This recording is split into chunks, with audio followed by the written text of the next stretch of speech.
Madame, mademoiselle, monsieur, bonsoir. Marhaba, c'est le nom du ballon officiel de la Coupe d'Afrique des Nations. Marhaba en arabe veut dire bien sûr bienvenue.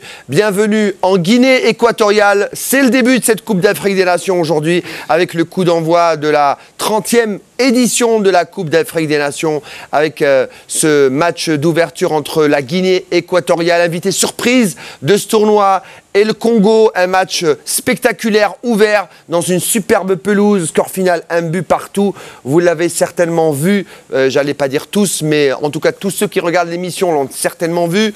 C'est l'annonce d'une très belle Coupe d'Afrique des Nations, et cette Coupe d'Afrique des Nations qui s'annonce bien sûr très disputée entre les nations qui sont favorites. On l'a vu dans plusieurs médias, que l'Algérie est une des équipes favorites de ce tournoi. Énorme pression pour l'équipe de Christian Gourcuff. On va en parler ce soir avec nos correspondants sur place à Mongobo, le quartier général de l'équipe algérienne. On va d'abord faire le tour du plateau comme tous les soirs, vous le savez, Yes Weekend, qui va vous accompagner tout au long de cette Coupe d'Afrique des Nations et qui va décrypter pour vous tous les matchs et également qui va vous faire vivre tous les moments de l'équipe avant et après chaque match de cette compétition très importante. Peut-être rentrer dans l'histoire tout simplement, c'est de remporter la première Coupe d'Afrique des Nations hors Algérie, puisque la seule CAN remportée par l'Algérie, c'était en 1990 au stade du 5 juillet grâce à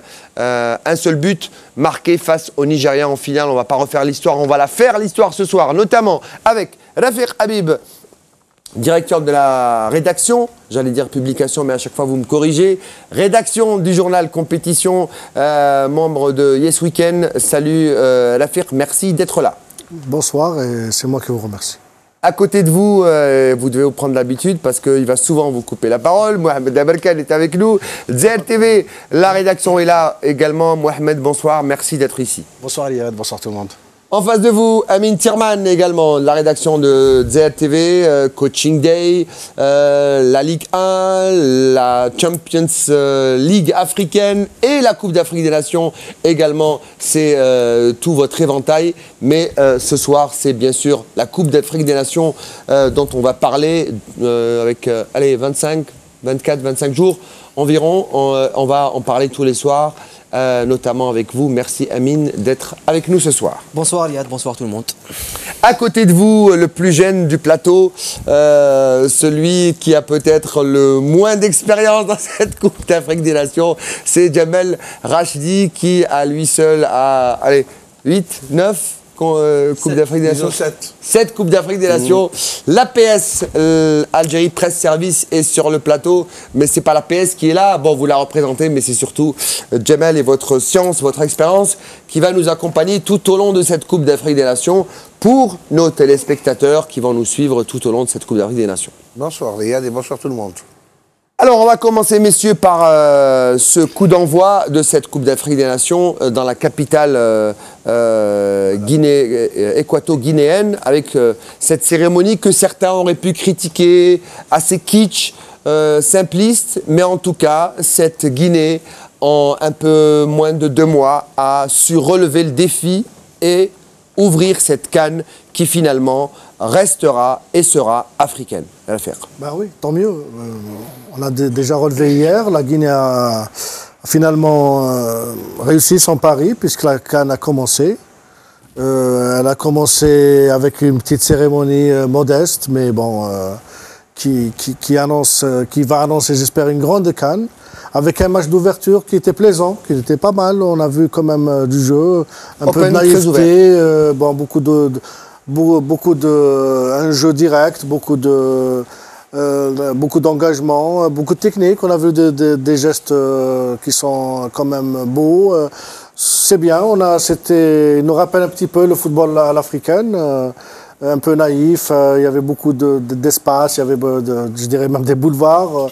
Bon, notre ami Claude Leroy a failli perdre ce match finalement. Ses joueurs lui ont fait honneur en égalisant dans les dernières secondes de la partie. La Guinée équatoriale n'a pas été ridicule. On avait peur pour cette équipe parce que on rappelle que l'entraîneur de la Guinée n'a commencé son travail à peine il y a quelques jours.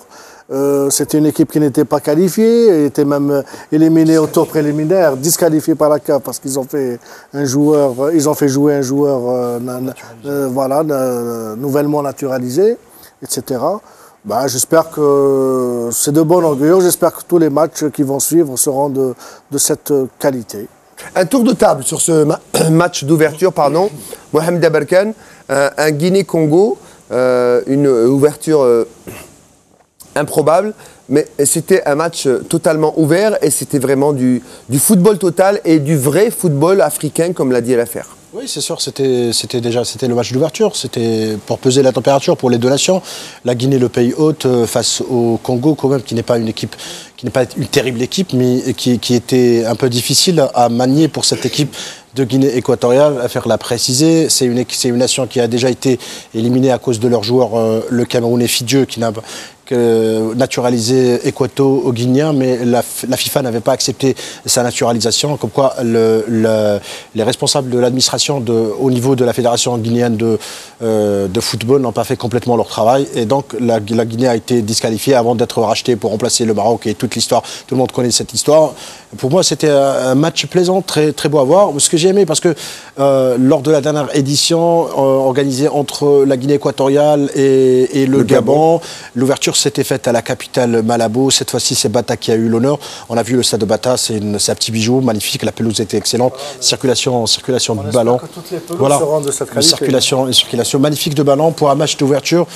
Je dirais, on va donner une note de 7 sur 10 aujourd'hui, en attendant bien sûr les autres rencontres. Et je crois que cette CAN s'annonce explosive. Jamel, cette ouverture. C'était pas une grande affiche au vu des équipes en présence, mais c'était quand même un match assez plaisant, assez ouvert.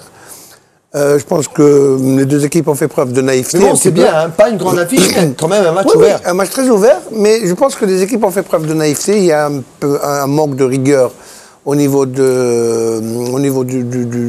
placement des joueurs, au moment du dernier geste. On a vu pas mal de joueurs rater des occasions certaines. Aussi bien du côté congolais que du côté de la Guinée équatoriale. Je pense que les joueurs ont fait preuve un peu de naïveté, mais c'était quand même un match assez ouvert, très plaisant. Et les deux buts ont une similitude, ils ont été marqués pratiquement de la même manière, sauf que celui de la Guinée équatoriale a été mieux emmené avec un débordement, avec un grand pont et un débordement, et il a placé idéalement son avant-centre pour ouvrir le score. La même chose pour l'équipe du Congo, qui a raté pas mal de choses, mais qui a un gardien exceptionnel. Il n'a que 21 ans, il a fait des arrêts décisifs aujourd'hui. On va voir l'avis de celui qui est plutôt très offensif. Je ne sais pas s'il joue côté droit ou côté gauche dans l'équipe de ZTV, vous allez le dire. Les deux. Voilà, côté droit, côté gauche. Votre avis technique sur ce match d'ouverture, improbable, hein, comme l'a dit Jamel, Guinée équatoriale, Congo. Match plaisant, superbe stade, belle pelouse et un match complètement ouvert et très indécis. Non, on a été surpris à la rédaction de ZRTV avec Mohamed Abarkan et tous les autres, les membres du journal sportif de ZRTV. On a tous suivi le match, on a été agréablement surpris par la technique de certains joueurs, de beaucoup de joueurs de la Guinée équatoriale qu'on ne connaît pas. C'est la deuxième fois qu'ils participent à une Coupe d'Afrique des Nations. Et je parle notamment du petit jeune du FC Valence B. On l'a découvert ensemble avec Rafiq Habib. Si je ne me trompe pas, Iban Edou. Iban Edou, c'est le petit numéro 15 que certainement tous les Algériens qui ont vu le match l'ont dû remarquer. Il y a aussi l'attaquant qui joue en Espagne aussi. En fait, la plupart des joueurs de la Guinée équatoriale jouent en Espagne et c'est des joueurs comme par exemple le buteur, numéro 10, Emilio. La Guinée équatoriale, je rappelle, hispanophone. Hein. Et qui a fait le buteur hispanophone. Il parle espagnol et pas portugais. Il parle souvent portugais aussi. Il parle aussi portugais, je pense. C'est le seul pays africain qui parle espagnol. C'est la langue officielle. Ils l'ont choisi, le portugais. Mais la première langue, c'est l'espagnol. Je parlais de l'attaquant qui a marqué le but, qui a failli même marquer le but, n'était sa position de hors-jeu, qui a fait toutes ses classes dans les différentes sélections d'Espagne. Donc moi, ça m'a rappelé un peu la Coupe du Monde, le début de la Coupe du Monde 2014 au Brésil, vu, c'est-à-dire la folie technique qui existait dans ce match. Et on en a parlé, c'est vrai qu'il y a eu beaucoup de naïveté, et c'est ça le football africain. Je parle beaucoup plus du football des Africains subsahariens.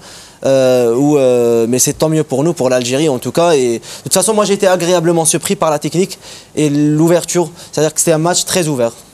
Voilà, donc chaque point arraché par la Guinée équatoriale, je dirais c'est du bénéfice pour eux. Donc, en fait, c'est un groupe, on l'a dit, bon, le premier groupe, deuxième groupe, c'est un groupe facile. Ce match nul pour vous, ça veut dire que tout est indécis dans ce groupe? Non, c'est un bon résultat pour les deux équipes. Il n'y a pas eu de vaincu, donc il y a encore de l'espoir. Bon, on attend encore le résultat du Gabon-Burkina Faso. Donc, je rappelle que ce sont les deux équipes qui complètent le groupe. Au vu du résultat, je pense que la Guinée équatoriale et le Congo gardent toutes leurs chances. Le Congo n'a pas dit son dernier mot. Et on a vu quand même comment ils sont bien revenus dans le match. Ils ont tenu à égaliser, ils l'ont fait. Pour la Guinée équatoriale, je ne sais pas, est-ce qu'ils vont rééditer encore ce match? On va voir. Ça dépend de la préparation, surtout, voilà, ils n'ont pas tenu physiquement. Et du physique qui va suivre. Maintenant, pour moi, le Gabon et le Burkina restent les favoris du groupe. Bon, en attendant, il peut y avoir des surprises, c'est aussi ça. Il y a aussi le caractère derby qui va. C'est le match Gabon-Guinée équatoriale, c'est les deux pays frontaliers. Alors, messieurs, maintenant nous allons rentrer dans le vif du sujet avec bien sûr la préparation de la sélection algérienne qui a fait bien sûr son round d'entraînement. Je vais me retourner vers ma caméra fétiche, Mehdi Haddad, il faut que tu suives. L'entraînement, on va le voir avec vous, celui de la sélection algérienne aujourd'hui qui a fait son galop de préparation, Christian Gourcuff qui lui ne cache pas son 11 type. On voit donc l'entraînement suivi par Mohamed Bourmia et Mohamed Miliani comme tous les jours bien sûr pour vous, mesdames, messieurs. Voilà, on voit les images. Christian Gourcuff en pleine discussion, messieurs, vous pouvez le voir avec toute l'équipe très attentif. Il y a les titulaires et bien sûr les joueurs qui seront remplaçants.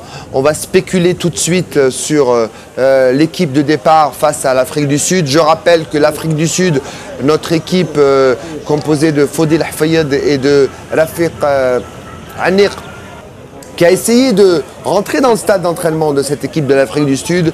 Close doors, comme on dit en anglais, porte fermée et blackout total pour l'entraînement. Il y avait les supporters, pareil pour le Sénégal hier.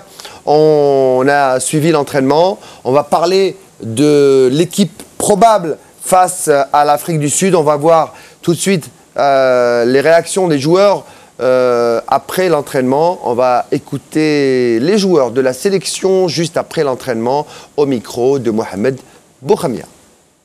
Bon, on se sent bien. Je pense qu'on est prêt. Voilà, on a fait une bonne préparation. Donc voilà, maintenant le plus dur commence, la compétition.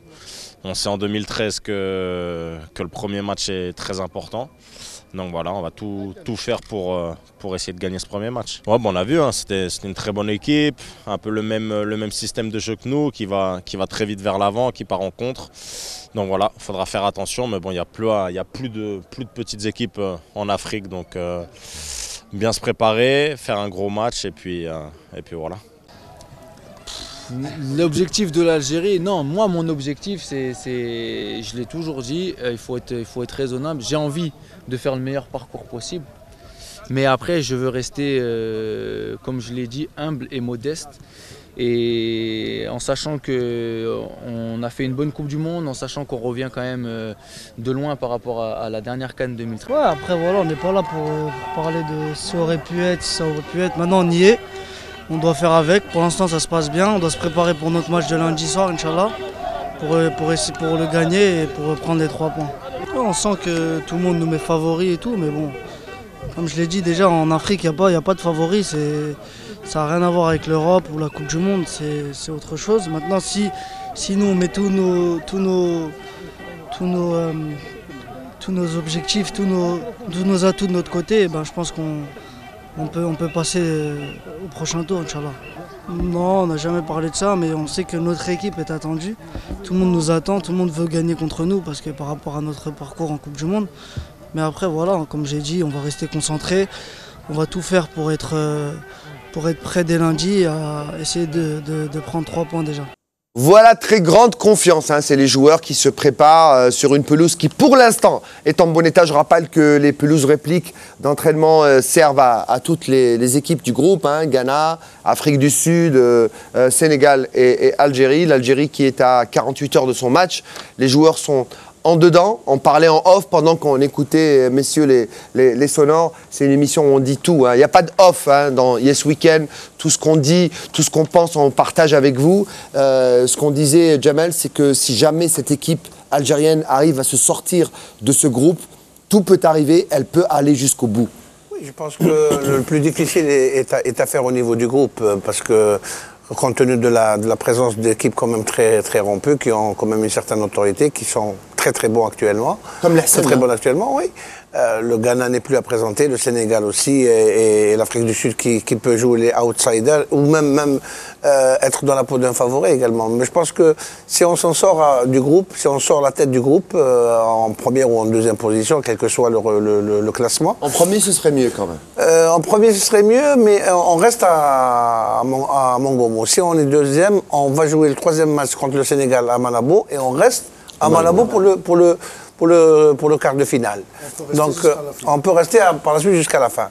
Je pense que si on se tire d'affaire de ce groupe, je pense que l'équipe nationale, le terrain serait balisé par la suite. Et c'est ce qu'on espère. Alafi Habib, avant de retrouver notre envoyé spécial en direct qui nous attend, hein, Mohamed Boukhomia, qui est en direct, je rappelle, de Mongomo. Un mot sur Mehdi Lahsen. C'est un joueur, moi, qui a une personnalité assez bizarre. Il est très effacé. On le voit rarement. Il parle très peu. Même quand on l'appelle au téléphone, il n'a jamais répondu au téléphone ou très rarement. Il n'aime pas la presse. Mais il est choisi par le coach comme le boss, comme le capitaine, comme le... Non, d'abord, il faut dire que c'est l'un des plus anciens de cette équipe maintenant, hein, parce qu'on parle de Lahsen. Mais il n'y a pas que l'ancienne équipe. Bon, Lahsen, il a une petite histoire avec l'équipe nationale. Il est venu dans des conditions un peu particulières. Il est venu sur la pointe des pieds. Sur la pointe des pieds. Certains ont dit qu'il a pris la place de quelqu'un d'autre, de Yazid Mansouri, pour ne pas le nommer, etc. Ensuite, petit à petit, s'est imposé dans cette équipe. Et cette année-là, enfin les derniers 18 mois, Lahsen a pris de l'ampleur, même dans son club. C'est devenu franchement une pièce maîtresse. C'est un joueur qui a un petit peu changé son jeu. Il a évolué. Il l'a adapté. Je ne sais pas s'il a adapté, il a évolué, que ce soit dans son club, que ce soit en équipe nationale. Et je pense que Gourcuff fait de Lahsen sa pièce maîtresse. C'est-à-dire un petit peu son entraîneur adjoint.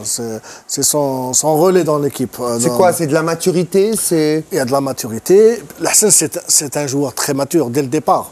C'est quelqu'un qui ne parle pas beaucoup. Respecté. Bon, il n'a jamais eu de problème avec la presse. Lahsen ne s'exprime pas au téléphone. Il a choisi cette méthode. Mais une fois sur place, il est très disponible. Quand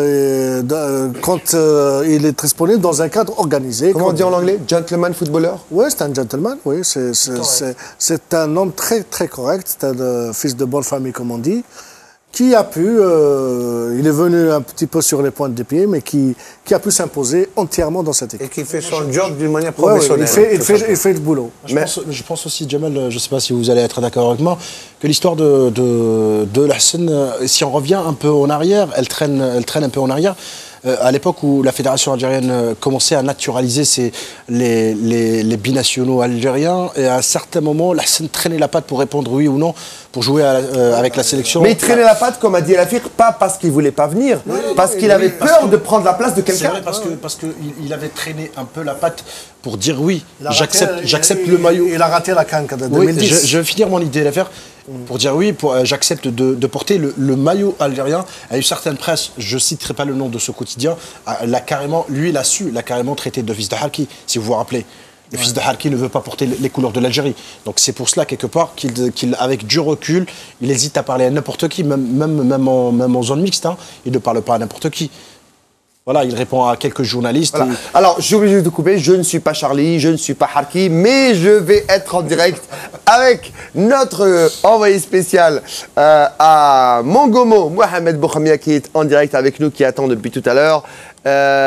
Mohamed, alors, est-ce qu'il est là? Oui, on me dit qu'il est là. Mohamed Boukhamia, bonsoir. Bonsoir Riyad, bonsoir à toute l'équipe de Yes Weekend.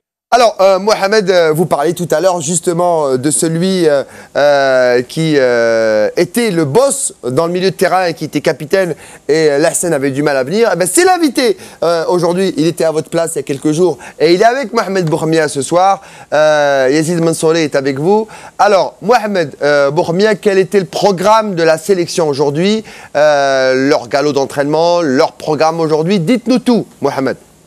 Nous sommes à l'hôtel de l'équipe nationale, l'hôtel Aqua Cam de Mongomo, et avec nous le manager et l'assistant technique de l'équipe nationale, l'ancien capitaine d'Ever, Yazid Mansouri, qu'on remercie d'ailleurs d'avoir accepté notre invitation, d'avoir accepté de répondre à nos questions. Bonsoir Yazid, 48 heures nous séparent de ce match, ce premier match très important contre l'Afrique du Sud. C'est l'impatience qui prédomine, je suppose, au sein du groupe. Oui, tout à fait. Nous voilà maintenant lancés dans le tournoi. Donc on est à J-2. Tout a été mis en œuvre pour que les joueurs soient dans de bonnes conditions. Donc maintenant, on va dire que le tournoi est lancé et il n'y a plus qu'à. Yazid, vous avez visionné plusieurs fois les matchs de ce premier adversaire, l'Afrique du Sud. À quoi on va s'attendre? À quel type de match? Ben, c'est une équipe assez redoutable en contre, donc c'est vrai qu'on a regardé pas mal de vidéos sur cette équipe. Donc ils jouent un peu dans le même système que nous, c'est-à-dire un 4-4-2. Donc voilà, on est prévenus, on sait à quoi s'attendre. Ils ont une ou deux individualités devant qui vont très très vite. Donc voilà, il va falloir ne pas être surpris et rentrer vite dans le match, car ils exercent un pressing assez intense. Donc nous on est prévenus, on a fait ce qu'il fallait pour mettre les joueurs dans les meilleures dispositions d'un point de vue technico-tactique. Donc voilà, tout est réuni pour faire, Inch'Allah, un grand match. Une dernière question, un état des lieux? Un état des lieux, c'est-à-dire de notre équipe nationale. Bah, écoutez, tout va pour le meilleur du monde. Les joueurs se portent bien et Haldish se sent bien. Il a poursuivi les entraînements de bout en bout. Donc tout le monde est opérationnel. Merci Yazid Mansouri, on vous souhaite beaucoup de courage. On souhaite beaucoup de courage à notre équipe nationale, même si on est persuadé que le courage ne manque pas à cette équipe, et on souhaite de la chance à notre équipe nationale pour ce premier match contre l'Afrique du Sud. À vous, Riyad.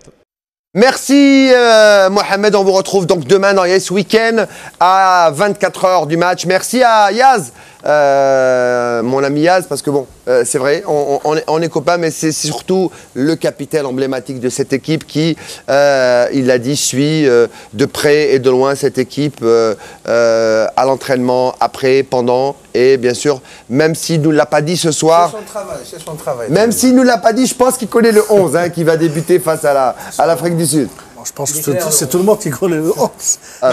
Non mais dites-le nous. Non, parce qu'il vous regarde. Écoutez, je pense que même les dames, dans leur chaumière, connaissent le 11 de Gourcuff. Hein, non, mais moi je vais le défier. Alors, l'affaire, le 11 pour vous face à l'Afrique du Sud. Gourcuff n'a pas caché le 111. Même hier, lors de la séance d'entraînement qui était ouverte, il a fait jouer le 111. Donc je ne vois pas, c'est le 11 habituel. Alors, Mboli, défense centrale, Mandi Roulam, Medjani Halish, Bentaleb, Lassen Bentaleb.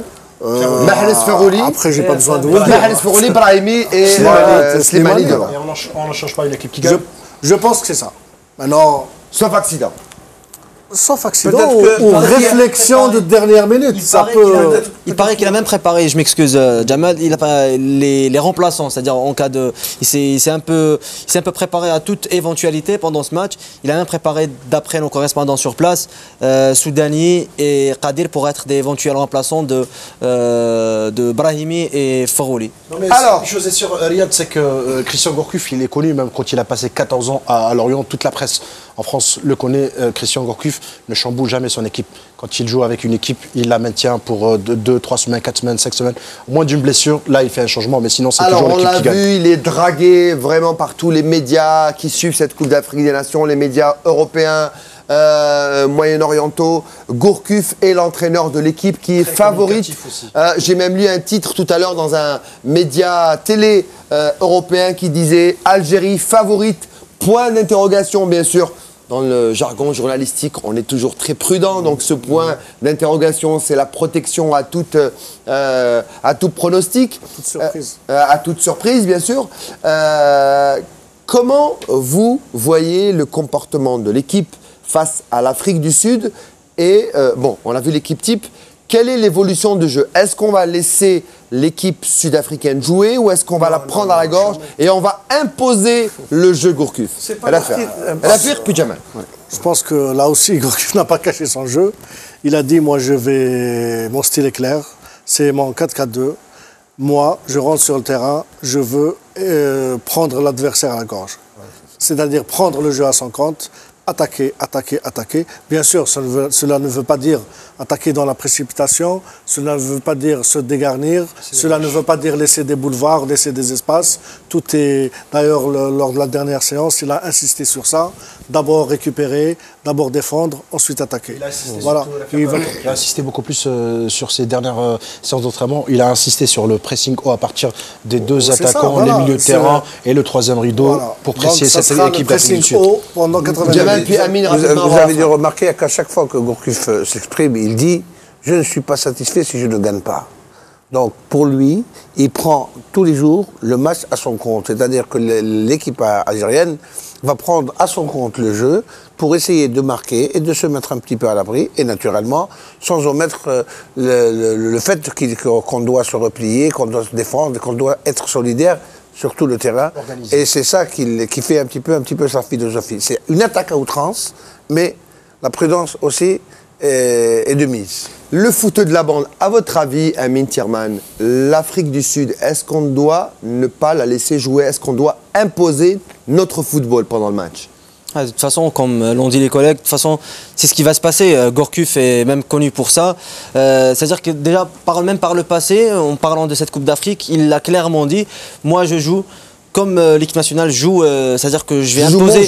Je joue mon jeu. Je m'en fous des autres équipes. Je joue pas telle tactique contre telle équipe et je change contre le Sénégal parce qu'ils jouent comme ça. C'est aux autres équipes de s'adapter au jeu algérien. Et de toute façon, j'allais revenir sur, par rapport aux 2 dernières séances d'entraînement, les 2 seules qu'ont effectué notre équipe nationale à Mongomo. Il a beaucoup insisté. Moi, je pense, et j'en suis certain même, que sa seule appréhension, c'est la défense. Il ne le montre jamais, il ne le dit jamais dans les conférences de presse. On a beau poser beaucoup de questions sur la défense, mais il faut le dire, c'est le seul compartiment qui n'est pas vraiment encore sûr par rapport au BFM. Moi je les appelle BFM, les Brahimi Ferroulé, enfin la ligne offensive de l'équipe nationale. Lassane, on a parlé, Ben Taleb, le milieu de terrain est bon, l'attaque est bonne, mais il reste que la défense centrale surtout, puisque Roulem et Mandi font du bon boulot.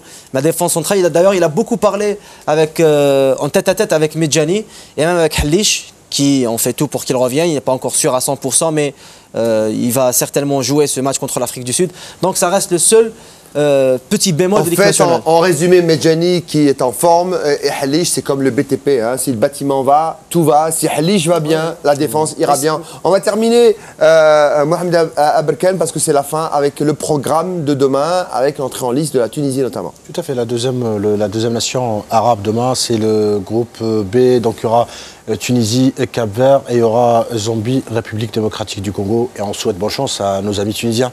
On va écouter justement le président de la Fédération tunisienne de football, justement dans cette interview, qui parle justement des chances de la Tunisie avant la grande journée de demain pour la Tunisie. Bon, logistiquement, on est habitué à préparer des voyages pareils, c'est le cas de l'Algérie, je pense. Et techniquement, le coach et le staff technique nous a donné un programme de préparation. On a essayé de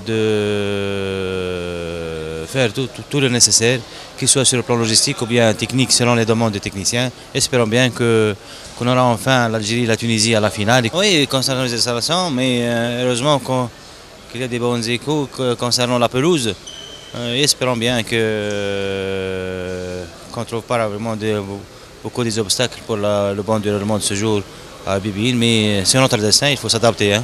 Oui, nous sommes de tout cœur, primo, nous sommes de tout cœur avec l'Algérie, et l'Algérie maintenant elle est favori pour remporter même la CAN, peut-être tout le monde est en train de dire ça.